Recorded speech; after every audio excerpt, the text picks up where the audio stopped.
Laymen's evangelical fellowship స్థాపకులు ఎన్ దానియేల్ గారు 1955వ సంవత్సరం ఏప్రిల్ 6వ తేదీన చేసిన ప్రసంగం మార్కు సువార్త 12వ అధ్యాయము 13 నుంచి 17 వచనాలు. యేసును ఆయన మాటల్లో పట్టుకొనుటకు కొందరు పరిసయ్యులు మరియు హేరోదీయులు పంపబడినారు. కైసరుకు పన్నిచ్చుట న్యాయమా కాదా అని వారు అడిగారు.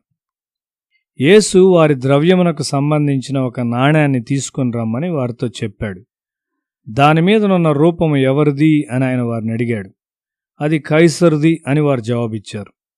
కైసరువి కైసరునకును, దేవునివి దేవునికిని చెల్లించుడి అని యేసు వారికి జవాబిచ్చాడు. దానికి వారు ఆశ్చర్యపడ్డారు. ఆ వారములో యేసును పట్టుకొనుటకు చాలా ప్రయత్నాలు చేయబడ్డాయి. హేరోదీయులు పరిసయ్యులు పరస్పర వైరుధ్యము గలవారు. హేరోదీయులు రోమా ప్రభుత్వం వైపు ఉండేవారు. వారు అపవిత్రులై నీతి లేనివారుగా ఉన్నారు. అయితే పరిసయ్యులు మతపరమైన కట్టుబాట్లు గలవారు. వారి మనస్సులు సంకుచితమైనవి. వారు ఆత్మీయ ప్రత్యక్షత లేనివారై ఉన్నారు. ఈ రెండు తెగలకు చెందినవారు యేసునొద్దకు వచ్చి కైసరుకు పన్నిచ్చుట న్యాయమా అని అడిగారు. యేసు వారికి మంచి జవాబిచ్చాడు. యేసు తానే కైసరునకు పన్ను చెల్లించాడు. ఆయన వారికిచ్చిన జవాబులో అన్ని కాలముల్లో నుండి ప్రజలకు ఒక ప్రాథమిక సత్యాన్ని కూడా బయలుపరిచాడు. మనము కైసరును దేవుణ్ణి కలిపినట్లయితే ఒక తప్పైన తీర్మానము చేయగలము మరియు మతమును తప్పైన దానిగా చేయగలము. ఈ రెండు పూర్తిగా వ్యత్యాసమైన జీవిత విధానాలు. కైసరు ప్రపంచము ఇహలోకమునకు సంబంధించిందైతే సాతాను చేత పరిపాలించబడినది. అక్కడ దేవుని గూర్చిన లోతైన విషయాలను పరిశుద్ధాత్ముడు బోధించలేడు. దేవుని రాజ్యములో దేవుని ఆత్మ పరిపాలిస్తూ అనూహ్యమైన శక్తులు పనిచేస్తూ ఉంటాయి. అతీత తాత్విక ధ్యానమునకు సంబంధించిన జ్ఞానము, పునరుత్థాన శక్తి, ఆత్మీయ దర్శనము మరియు అద్భుతాలు యేసు నుండి ఆయన ప్రజలకు చేర్చబడుచున్నవి. ఇశ్రాయేలీయులు ఐగుప్తు నుండి బయట అడుగుపెట్టినప్పుడు వారి రాజ్యములో ప్రవేశించారు. ఇక్కడ ప్రకృతి వారికి సేవ చేయట ప్రారంభించింది.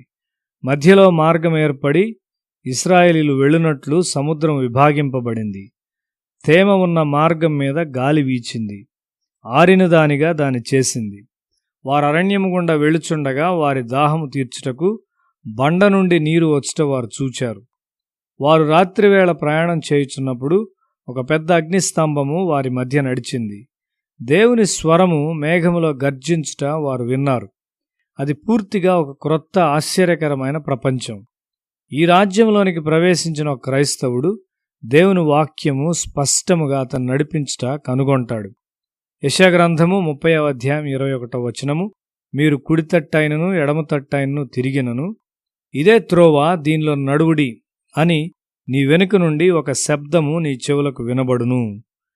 కైసరు రాజ్యమునకు దాని స్వంత ప్రమాణాలున్నాయి.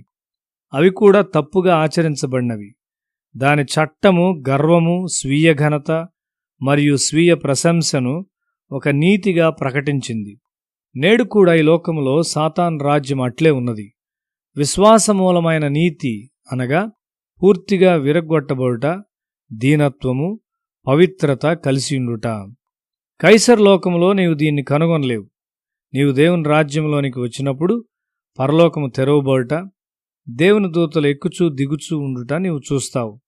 అక్కడ లోతైన దీనత్వము, ఉన్నతమైన నీతి ఉంటుంది. కైసరునకు సుంకం ఇవ్వవచ్చునా లేదా అని శత్రువులు యేసుని అడిగారు. నిరభ్యంతరంగా అని యేసు చెప్పాడు. కైసరు లోకములో బలవంత పెట్టుట ద్వారా లేక ఖడ్గము చూపుట ద్వారా పనులు చేయించబడతాయి. దేవుని రాజ్యములో ప్రేమ యొక్క బలమున్నది. ప్రేమ చాలా శక్తివంతమైనది. నీవు ఒక మనిషిని కాల్చి చంపవచ్చు గాని అతని చిత్తమును జయించలేవు. అయితే ప్రేమ ద్వారా నీవు అతని చిత్తమును జయించగలవు. ఈ రెండు రాజ్యాలను కలపవద్దు. కొన్ని సమయాల్లో దేవునికి సేవ చేయువారు మనుషులను సంతోషపరచుటను వెతుకుచుంటారు. ఇది రెండు విరుద్ధమైన రాజ్యములను కలుపుటకు చేయు ప్రయత్నం. ఒక ధనవంతునికి ఆత్మీయత లేకపోయినప్పటికీ సంఘములో ఒక ప్రాముఖ్యమైన బాధ్యత వహించుమని అడుగుటకు నీవు సాహసిస్తావు. అతడు సంఘమునకు ఒక పెద్ద అర్పణ తెచ్చునను ఆలోచన దాని వెనుక ఉంటుంది. ఇది తప్పైనది. దేవుని రాజ్యమును సాతాన్ రాజ్యమును కలుపుటకు నీవు ప్రయత్నించున్నావు. మనుష్యులు వినవలనని చేయు ప్రార్థనలు ఈ విధమైన శోధనయై ఉన్నవి. నీవలా చేయకూడదు. మనుషులకు కనబడవలనను కోరిక నీకు ఉండకూడదు. మనలను పైకెత్తువాడు దేవుడై ఉన్నాడు. మనుషుల మెప్పును ప్రశంసను కోరవద్దు. వెలుగును చీకటిని, పాలను విషమును మనం కలుపగలమా? మన సహవాసపు నడక కైసర్ రాజ్యమునకు దూరంగా ఉండాలి. డబ్బు కొరకు సేవ చేయుకుందుము గాక. మనము బాధను అనుభవించినప్పటికీ దేవుని కొరకు పనిచేయువారముగా ఉందుముగాక. పేదవారిగా ఉండుటకు ఇష్టపడువారిగా ఉందుము. ఈ రెండు రాజ్యములను మనము కలుపకుండా ఉందుము. ఆత్మీయ అవగాహనతో దేవుని వాక్యమును ఎరుగుచుండుట, ప్రేమ మరియు ఆత్మ యొక్క శక్తి అను పరలోక ఆయుధములను దేవుని రాజ్య పనిలో వినియోగించువారముగా మనముందుముగాక.